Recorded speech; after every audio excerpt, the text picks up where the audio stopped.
Now is a tribute played by this incredibly talented group of musicians to another jazz giant, one whose untimely death earlier this year saddened his friends and fans. It is a tribute to the man elected this year as the 41st member of DownBeat's Hall of Fame, Julian Cannonball Adderley.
Wow, that was quite a lineup.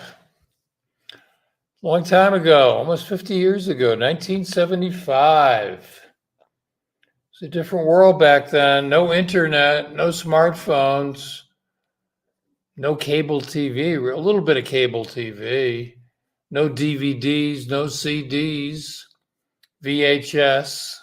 That was a delivery system.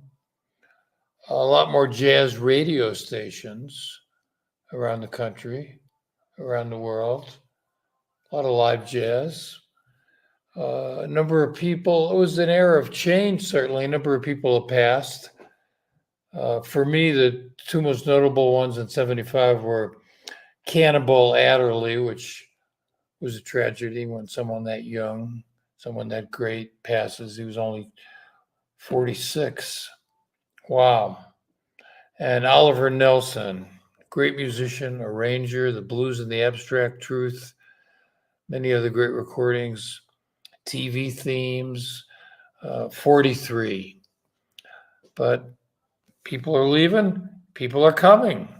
1975, Esperanza Spalding joined the party, Robert Glasper, Roy Hargrove, Jason Moran, Orrin Evans, and Gretchen Parlato, among, I'm sure, others.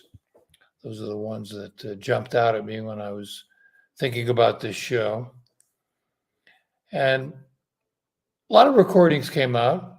Think that 1975, by then, the jazz rock, jazz fusion, whatever you want to call that thing that happened in the early 70s, when Miles played electric music, created In a Silent Way, Bitches Brew, with Herbie Hancock and Wayne Shorter and Dave Holland and Tony Williams. And wow, it's a magic time. Chick Corea, John McLaughlin. they were all releasing music by then. But in 75, it was Keith Jarrett's first live solo piano recording, the Colon Concert. Great story behind that event, which I'll tell another time, because I'll just give you a little preview here. When Keith Jarrett got to the venue and realized he was going to have to play the gig on a rehearsal piano, he split. Actually, I think someone's making a movie about this, but that recording certainly brought Keith Jarrett to the attention of many, many people and set up a ongoing improvisational solo piano concert events, tours, concerts. Don't make any noise while he's playing. He doesn't like that. Yeah. So today, April 2nd, I'm actually recording this the night before, some technical issues. I am in Mexico City, which is quite an interesting place. I'm sorry I'm not able to do my show live today. I hope you'll leave comments. I'll respond to them later, probably Monday when I get back to town. I like to do these things live so that we can interact, but today's just one of those days. Couldn't make it happen. 1975, the video that we're looking at today is from the 1975 DownBeat Awards Show, which is broadcast on PBS on the show Sound Stage, which was a music performance show that was on for a number of years. A lot of people played on there. Herbie did a couple of shows, one show. What was the other one? Herbie and Chick did Herbie Hancock Group and Return to Forever.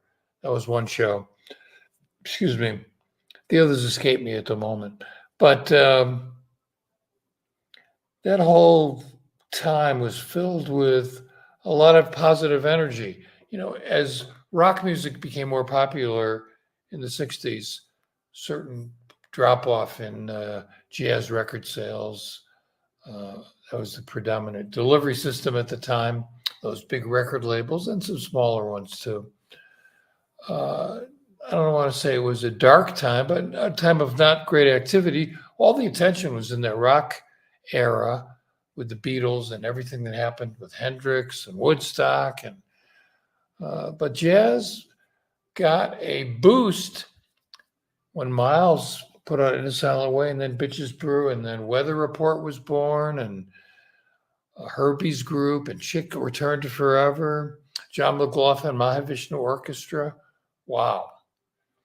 But at the same time, a lot of the musicians from just before that were still making incredible music. And the next one that we're going to look at here is from the show, which you'll see was hosted by Chick Corea and Quincy Jones.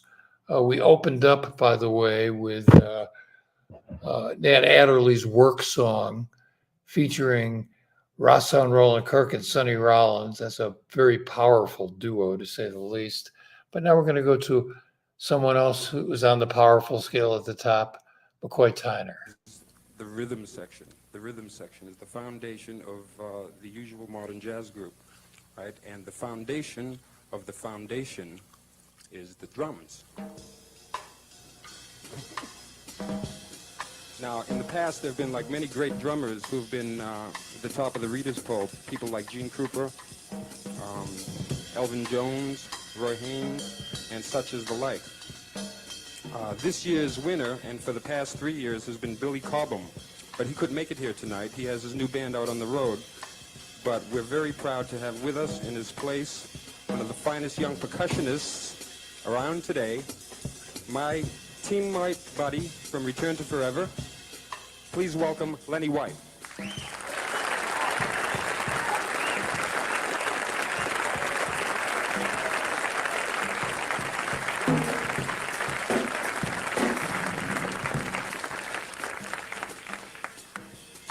long time ago, somebody got a great idea. And they figured out that to replace the tuba in jazz, it felt much better to hit skin on skin and get down with a bass fiddle.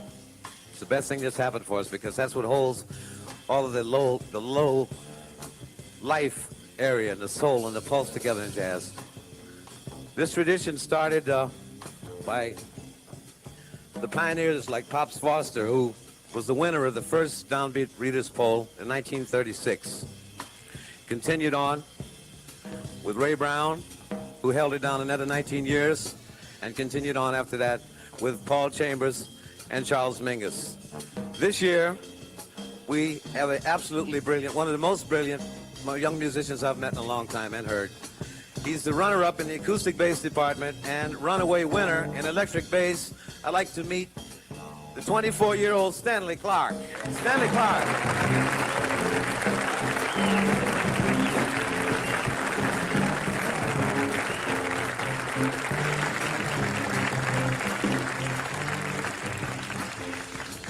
This is a special privilege for me to introduce the next man. He's been the winner of the acoustic piano category for the past 2 years. He's been a personal inspiration to me, like, for years and years, and I know to, like, most of the pianists all across the planet. So I'd like you to please, oh, also, one more thing. He was voted Jazz Man of the Year this year for his fine contribution to the jazz in the past year. So please welcome McCoy Tyner.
Yeah, that was McCoy Tyner and Celestial Chant from his album Trident. It was released in 1975. That featured Ron Carter and Elvin Jones. And on the show here, Stanley Clarke and Lenny White. Interesting contrast, because in that period, as I mentioned, a lot of electric music. On the other side of the street, McCoy Tyner. Pardon me. He left Coltrane in 1965. I don't want to say he struggled in the late 60s, but for many people, there just weren't that many gigs. I've heard that he was a cab driver, something I could certainly identify with. When I went to film school and shortly thereafter drove a cab in New York City, not an easy job for sure. I think all kinds of people were driving cabs back then. But he came on very strong in the 70s, especially with the release of Sahara on the Milestone label with Sonny Fortune, Calvin Hill, and Alphonse Musa. It was a very powerful recording. You could hear the power of McCoy Tyner's playing. So the other side of the street, of course, people who were influenced by Coltrane in 75 was the whole avant-garde, free, whatever you want to call that. I hate these names, and that was the beginning of the loft scene. Sam Rivers had a loft, Rashid Ali had a loft, Jolie Wilson had a loft. There was a lot of music happening in those lofts back then. And so that was an important component of the music in those days. Joseph Papp was presenting music, jazz at the Public Theater. Sun Ra played there a number of times. Who can forget those concerts? You don't forget Sun Ra concerts. But still, where did that come from? Sorry about that. Now we're going to go on to hear another artist who came on strong in the 70s. He started in the late 60s, but as the 70s came on, he became a really important part of the jazz world. And that is Chick Corea, who's featured here on his immortal composition, Spain, and also another jazz musician who came to prominence in the mid-70s with the release of Breezin'. I'm talking about the great George Benson. Lots of different varied styles of the guitar, like through the history of jazz, starting with Charlie Christian and on through what John McLaughlin's been doing lately, and in the Hall of Fame, Wes Montgomery, and the way he used to play beautifully. Well, the winner of this year is Joe Pass, but he couldn't be with us tonight. So we're very fortunate to have a very close runner-up who's an amazing guitarist. I'd like you to welcome, please, George Benson.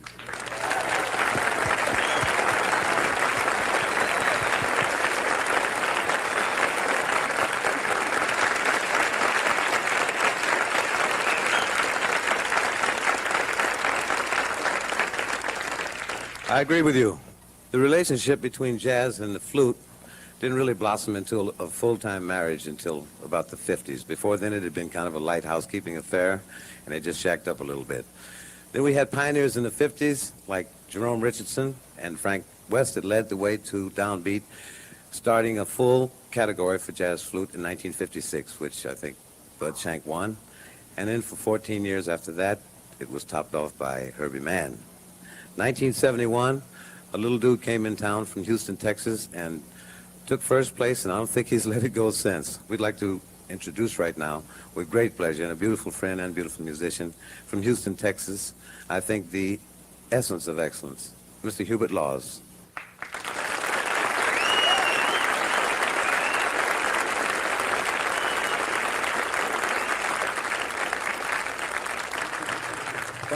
Thank you. Next, the trombone now. For 19 years, I'm sure you're all familiar with J.J. Johnson. He's the one who was at the top of the polls all that time. Before then, there was Tommy Dorsey, Bill Harris.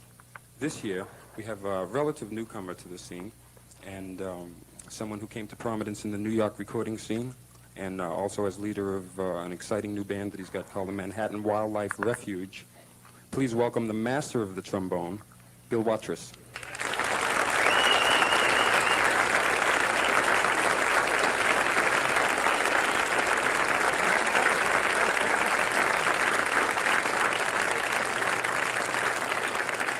Thank you.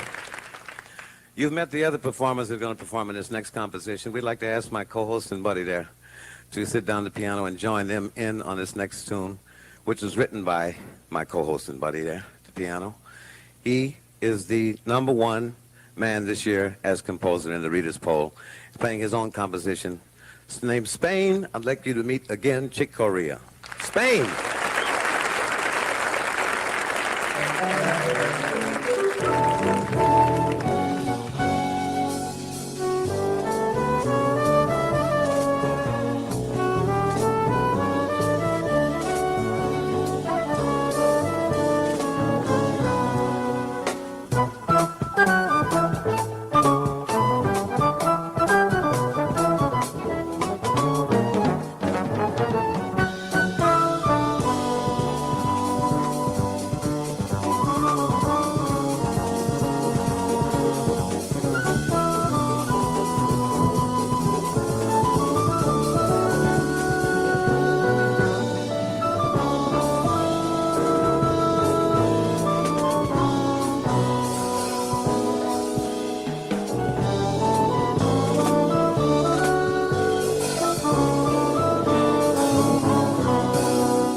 Wow, that's a very high level of musicianship for sure. These are some of the best musicians alive in 1975, easily, without a doubt.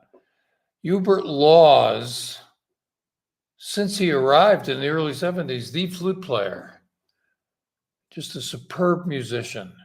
And Bill Watrous was a fantastic trombone player. He just died last year in 2022. Really, really excellent musician. And the other two guys in the rhythm section, Stanley Clarke, I remember when he arrived in the early 70s. I saw him with Pharoah Sanders and then with Chick in the first version of Return to Forever with Joe Farrell, Flora Purim on vocals, and Airto playing trap drums. It was a fantastic band. A lot of great, as I said before, a lot of great energy, a lot of music happening. And Chick certainly was part of that. On this show here, he's the host, he's the pianist, he's also the gum chewer. While he's playing, he's chewing gum. Whatever it takes. Just do it in the rhythm with the music, okay? Let's go to some fire. Let's go to some real fire here. One of the great musicians who, unfortunately, not long after the show, had a stroke, came back, played with one hand, plays three instruments at once, but passed away about a year and a half after that. I'm talking about Rahsaan Roland Kirk. It's unique and colorful creators in music today, and they put the category of multi-instrumentalists and miscellaneous instruments. That's the category that he wins all the time, and wins is not the word for it. Here's a man that anytime a flute player looks left or something, he jumps up there, he wins that pole. For 2 years, he won the clarinet pole, and I'm serious, on the Manzello and Stritch, he won 14 consecutive years. 14 consecutive years.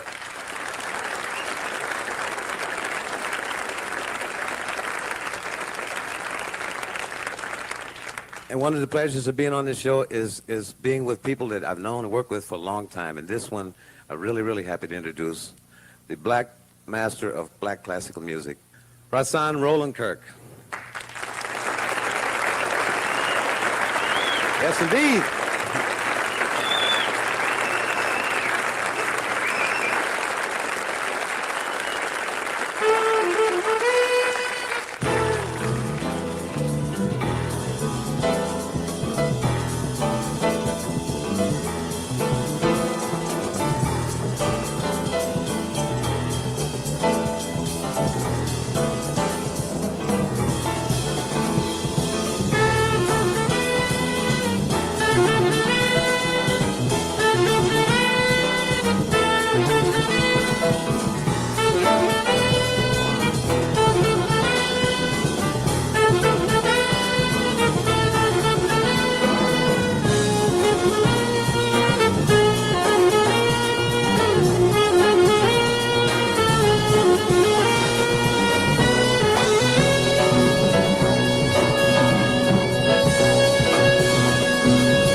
cliche is I can't find the adjectives, you know, to describe this man whose contribution to the American music scene is hard to calculate.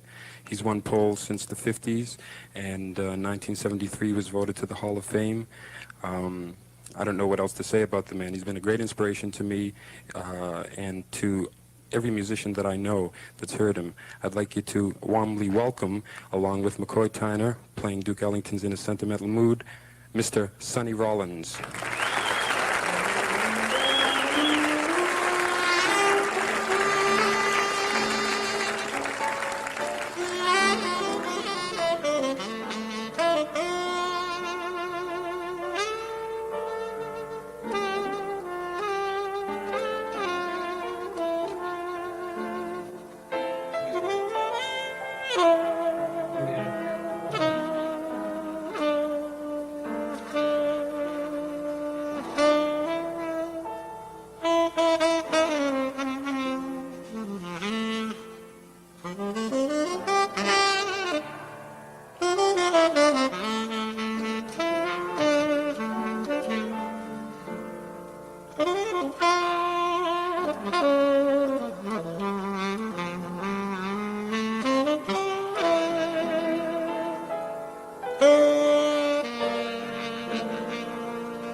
It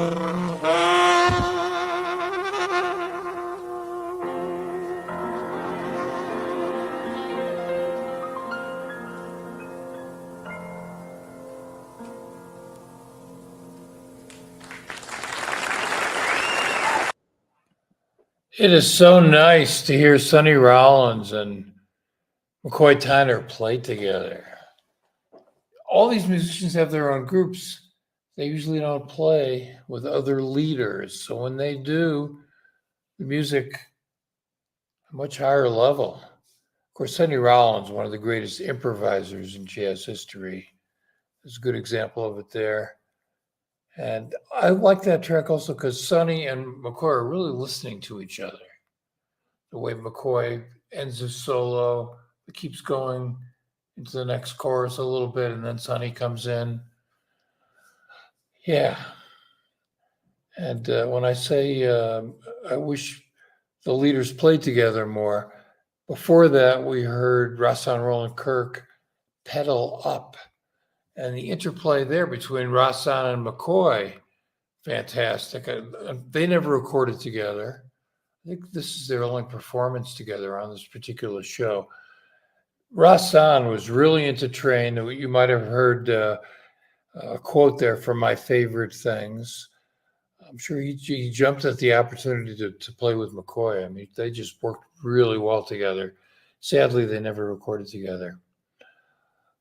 Great music there. And now we're going to jump over to a group that emerged in the early 70s and turned out to be one of the most consequential groups in jazz history. Unfortunately, the two leaders of this group are no longer with us. Joe Zawinul died about 20 years ago. We lost Wayne Shorter a couple months ago. But here is an early incarnation of Weather Report. Weather Report has been Jazz Group of the Year for the past 4 readers' polls. 3 of their 5 albums have been selected by the Downbeat readers as Jazz Album of the Year, including the most current one, Tail Spinnin. The members of the group on electric keyboards, Cosmic Sounds, are Joe Zawinul. On saxes, Lyricon, Wayne Shorter. On bass, Alfonso Johnson. On drums, Chester Thompson. And on percussion, Alejandro Acuna. The Jazz Group of the Year, Weather Report.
Weather report, very unique, very different. Joe Zawinul and Wayne Shorter, one of the great collaborations. Herbie Hancock, Chick Corea, and Joe Zawinul jumped on the electric piano and then the synthesizers after that. All three of them were into the technology, utilized it in many recordings. Chick and Joe are no longer with us, but Herbie still utilizes it. I saw Joe a number of times with Weather Report and then with the Zawinul Syndicate. The last time was at the Blue Note sometime in the late 90s, I would guess. I left New York in 2001. So before then, Joe was surrounded by keyboards and synthesizers. It's like an arsenal. He would move from side to side. Just incredible to watch him play like that. Now, in 1975, interestingly, was also the year that Wayne Shorter's collaboration with Milton Nascimento was released, Native Dancer. I posted some videos recently, a live version of that, the two of them playing together, just fantastic. So 1975, a lot was going on for sure. And meanwhile, Freddie Hubbard was still playing. I'd like to introduce you now to a very unique guy. He's an old friend of mine and single-handedly helped create the percussion category in Downbeat and has won the poll every year since it's been created. He's fantastic. Please welcome Airto.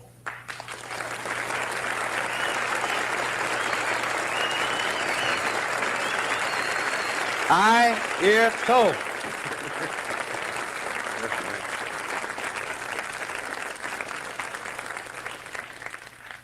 Miles Davis dominated the trumpet polls for 18 years, and this year in the photo finish, he edged out the next guest.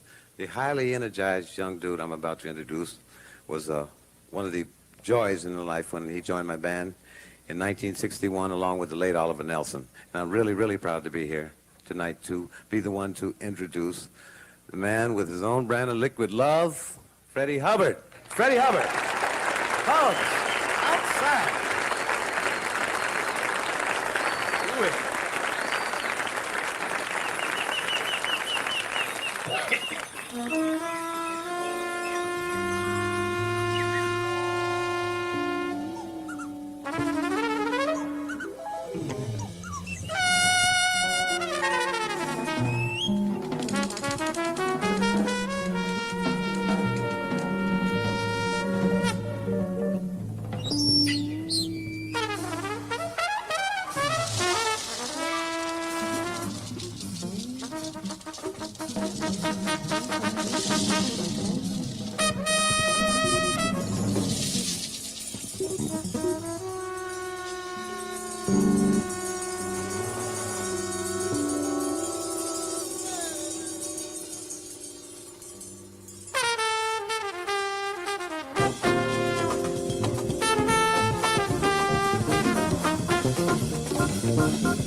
That was Freddie Hubbard playing Straight Life, the title tune from his second CTI record.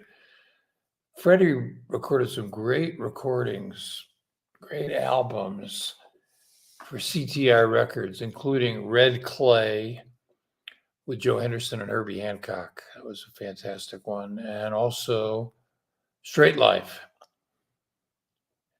Freddie, he's a competitive kind of a guy. When he stands up in front of an audience, he wants to kick ass, and he usually did. Interesting to hear Airto here. I first heard about Airto when he played with Miles, and then, of course, with Chick. I've seen Airto a number of times. As Quincy Jones mentioned in the show, he invented the percussion category in jazz, and I think that he was the first percussionist, I know he was, to gain the attention that brought percussion. There were always been like conga players or sometimes triangle or something, but Airto added a unique dimension to the music, and a lot of people wanted to play with him. That's no surprise. One more thing to go here, the finale from the show. Everybody takes a little solo here. Of course, Sonny and Rahsaan are back. Watch out. Also competitive. Something about saxophone players. Well, all instrumentalists, but saxophone players and trumpet players, they love to display their bravado sometimes. Thanks for joining me on Jazz 1975.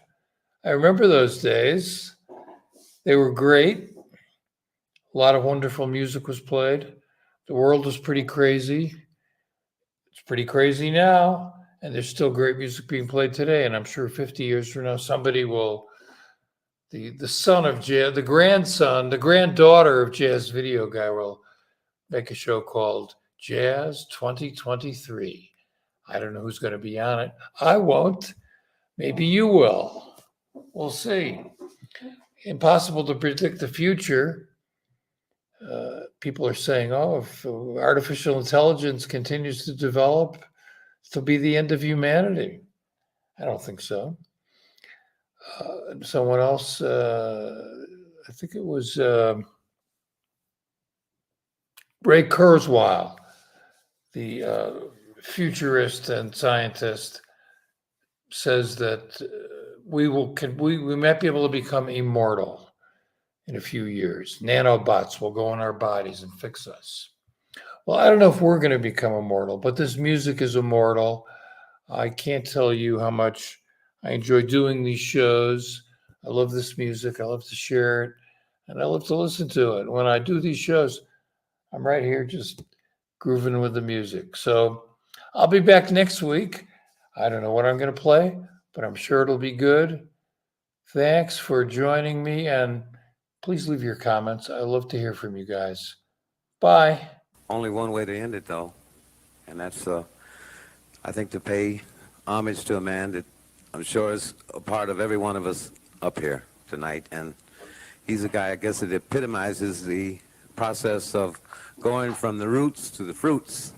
We're talking about Duke Ellington. We'd like to do a tribute to Duke Ellington right now. Hey, get down. Come on, my guy.